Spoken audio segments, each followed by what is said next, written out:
తూర్పుగోదావరి జిల్లా నిడదవోలు ప్రభుత్వ జూనియర్ కళాశాలలో డొక్కా సీతమ్మ మధ్యాహ్న భోజన పథకాన్ని మంత్రి కందుల దుర్గేష్ ప్రారంభించారు.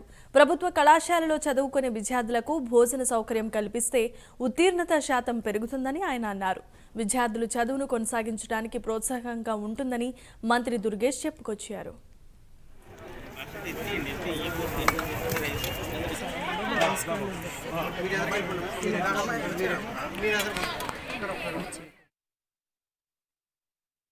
ఆంధ్రప్రదేశ్ రాష్ట్ర ప్రభుత్వం అధికారంలోకి వచ్చిన వెంటనే సంకల్ప శుద్ధి ఉన్నటువంటి ముఖ్యమంత్రి శ్రీ చంద్రబాబు నాయుడు గారు కానీ, ఆయన చేసే కార్యక్రమాలకి బాసటగా నిలబడుతున్నటువంటి ఉప ముఖ్యమంత్రి కొణిదెల పవన్ కళ్యాణ్ గారు కానీ, అదేవిధంగా మానవ వనరుల శాఖ మంత్రిగా ఉన్నటువంటి శ్రీ లోకేష్ గారు కానీ విద్యారంగంలో ఒక సమూలమైనటువంటి మార్పులు తీసుకురావాలనేటువంటి ఆలోచనలు చేస్తున్న సందర్భాన్ని మీకు నేను తెలియజేస్తా ఉన్నాను.